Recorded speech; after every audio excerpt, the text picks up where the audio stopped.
नमस्कार, आपका स्वागत है। आज हम G20 के बारे में बात करेंगे। तो जान लेते हैं G20 क्या है।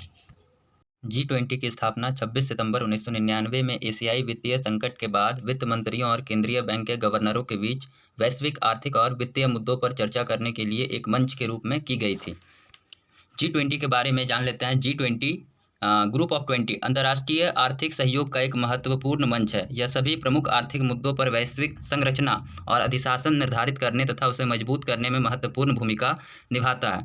वर्तमान समय में G20 में एक नया ग्रुप ने ज्वाइन किया है जिसका नाम अफ्रीका यूनियन है, जिसे हाल ही में 9-10 सितंबर 2023 को भारत में हुए G20 सम्मेलन में शामिल किया गया है। G20 के सदस्य देशों की बात की जाए तो इसमें अर्जेंटीना, ब्राज़ील, कनाडा, चीन, France, Germany, Australia, Bharat, Indonesia, Italy, Japan, Mexico, रूस, तुर्की, सऊदी अरब, दक्षिण अफ्रीका, यूनाइटेड किंगडम, संयुक्त राज्य अमेरिका, कोरिया गणराज्य और यूरोपीय संघ शामिल है। और एक नया संघ इसमें शामिल किया गया है जिसे अफ्रीका संघ कहा गया है, अफ्रीका संघ है।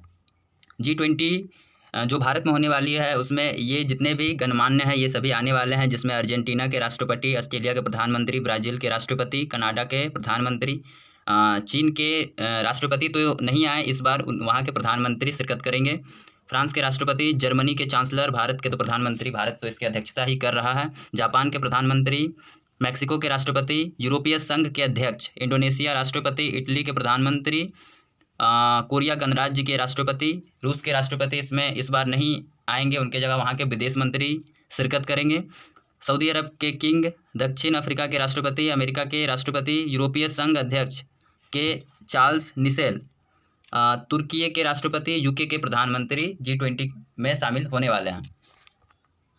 आमंत्रित सदस्यों की बात की जाए तो इसमें आमंत्रित सदस्य में बांग्लादेश की प्रधानमंत्री, मिस्र के राष्ट्रपति, सिंगापुर के प्रधानमंत्री, स्पेन के प्रधानमंत्री, संयुक्त अरब अमीरात के राष्ट्रपति, मॉरिशस के प्रधानमंत्री, नीदरलैंड के प्रधानमंत्री, नाइजीरिया के राष्ट्रपति, ओमान राज्य के प्रधान, ये सभी आमंत्रित सदस्य हैं, चूँकि ये G20 के सदस्य नहीं हैं। और आमंत्रित संगठन की बात की जाए तो इसमें UN, IMF,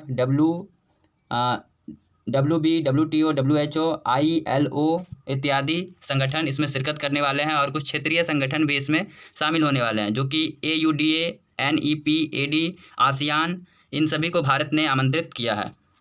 अगर G20 के बारे में और बात की जाए तो G20 को इकोनॉमिक सुपर पावर के रूप में देखा जाता है। दुनिया भर में 85% हिस्सेदारी इसकी GDP में है, 85% उत्पादन G20 के देशों का है, 75% हिस्सेदारी अंतर्राष्ट्रीय व्यापार में G20 की है। राज्य प्रमुख स्तरीय सम्मेलन की बात की जाए तो 2007 के वैश्विक आर्थिक वित्तीय संकट के मद्देनज़र G20 को राष्ट्रीय अध्यक्षों के स्तर पर उन्नत किया गया और 2009 में इसे अंतर्राष्ट्रीय आर्थिक सहयोग हेतु प्रमुख मंच के रूप में नामित किया गया था। G20 शिखर सम्मेलन प्रतिवर्ष एक क्रमिक अध्यक्षता में आयोजित किया जा रहा है। वर्तमान में 18वीं G20 बैठक भारत कर रहा है, जिसकी अध्यक्षता। अगर G20 के फोकस एरिया की बात की जाए तो शुरुआत में G20 व्यापक आर्थिक मुद्दों पर केंद्रित था, परंतु बाद में इसके एजेंडे में विस्तार करते हुए इसमें अन्य बातों के साथ व्यापार, जलवायु परिवर्तन, सतत पोषीय विकास, स्वास्थ्य, कृषि, ऊर्जा, पर्यावरण, जलवायु परिवर्तन और भ्रष्टाचार विरोध शामिल किया गया। भारत की G20 प्रेसिडेंसी 1 दिसंबर 2022 से 30 नवंबर 2023 तक रहेगी। भारत में G20 सम्मेलन का उद्घाटन भारत के गृह मंत्री अमित शाह के द्वारा किया गया था। 2022 में G20 की मेज़बानी इंडोनेशिया ने की, 2023 में भारत कर रहा है और 2024 में G20 की मेज़बानी ब्राज़ील करेगा। G20 पर प्रधानमंत्री नरेंद्र मोदी ने कहा है कि G20 की अध्यक्षता दुनिया में एकता की सार्वभौमिक भावना को बढ़ावा देने और काम करेगी। इसलिए G20 में हमारी थीम है एक पृथ्वी, एक परिवार, एक भविष्य। ये बातें प्रधानमंत्री नरेंद्र मोदी जी के द्वारा कही गई है। भारत वसुधैव कुटुंबकम के साथ G20 की अध्यक्षता कर रहा है और विभाजित दुनिया को साथ लाने का ये एक बहुत बड़ा अवसर है। G20 समूह की बात की जाए तो ये समूह मुख्य रूप से ग्लोबल इकोनॉमिक, आर्थिक स्थिरता, जलवायु परिवर्तन और सतत पोषीय विकास पर काम करता है।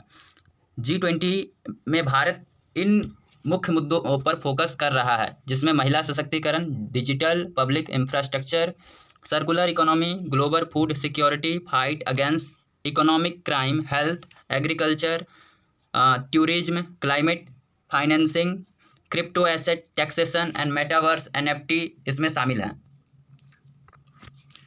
G20 की अध्यक्षता के क्या फायदे हो सकते हैं भारत को? तो दुनिया के सामने भारत की संस्कृति और धरोहर को पेश करने का ये मौका है। वैश्विक दक्षिण की आवाज़ के रूप में खुद को स्थापित करने का एक अवसर है। भारत के सामने अंतर्राष्ट्रीय मंच पर अपनी क्षमताओं के प्रदर्शन का भी अवसर है। विकासशील और विकसित देशों के बीच एक सेतु के रूप में काम करने का मौका है। भारत की दुनिया में एक जिम्मेदार शक्ति के रूप में विश्वसनीयता बढ़ेगी। G20 के थीम की बात की जाए तो भारत के G20 प्रेसिडेंसी का विषय वसुधैव कुटुंबकम, यह एक पृथ्वी, एक परिवार, एक भविष्य है। यह महाउपनिषद के प्राचीन पाठ से लिया गया है। यह विषय जीवन के सभी मूल्यों, मानव, पशु, पौधे, सूक्ष्म जीव, धरती और व्यापक ब्रह्मांड में उसके परस्पर संबंध की पुष्टि करता है। यह थीम व्यक्तिगत जीवन शैली के साथ साथ अंतर्राष्ट्रीय विकास के स्तर पर अपने संबंध पर्यावरणीय रूप में टिकाऊ और जिम्मेदार विकल्पों के साथ लाइफ यानी पर्यावरण के लिए जीवन शैली पर प्रकाश डालती है, जिसकी वजह से वैश्विक स्तर पर परिवर्तनकारी कार्यवाहियाँ होती है, जिसके परिणाम स्वरूप एक स्वच्छ, हरा भरा और उज्ज्वल भविष्य संभव होता है। G20 के लोगों की बात की जाए तो G20 लोगो भारत के राष्ट्रीय ध्वज के रंगों से प्रेरणा लेता है, जिसमें केसरिया, सफ़ेद और हरा और नीला रंग है। यह भारत के राष्ट्रीय फूल कमल के साथ पृथ्वी को जोड़ता है, जो चुनौतियों के बीच विकास को दर्शाता है। पृथ्वी जीवन के प्रति भारत के ग्रह समर्थक दृष्टिकोण को दर्शाती है, जो प्रकृति के साथ पूर्ण सामंजस्य में है। G20 लोगो के नीचे देवनागरी में भारत लिखा है। MyGov पोर्टल पर आयोजित लोगो डिजाइन प्रतियोगिता के बाद लोगो का चयन किया गया था। भारत की G20 अध्यक्षता की वेबसाइट www.g20.in का शुभारंभ भी किया गया है। यह वेबसाइट 1 दिसंबर 2022 के दिन से भारत G20 की अध्यक्षता का पदभार ग्रहण करेगा, जो कि G20 की अध्यक्षता की वेबसाइट www.g20.org का निर्बाध रूप से माइग्रेट हो जाएगी। G20 के लिए ऐप भी जारी किया गया है, जो कि एंड्रॉयड iOS प्लेटफॉर्म पर मोबाइल ऐप G20 इंडिया उपलब्ध है। अगर पूरे मायने में देखे जाए तो वर्तमान विश्व व्यवस्था में G20 की बहुत बड़ी भूमिका है, क्योंकि इसमें लगभग 195 दुनिया भर में 195 देश हैं और उसमें जो G20 है वो दुनिया भर में करीब ना करीब 80% अपनी भूमिका निभाता है, क्योंकि ये व्यापार में दुनिया की GDP में अपनी महत्वपूर्ण भूमिका निभाता है। धन्यवाद। जय हिंद, जय भारत।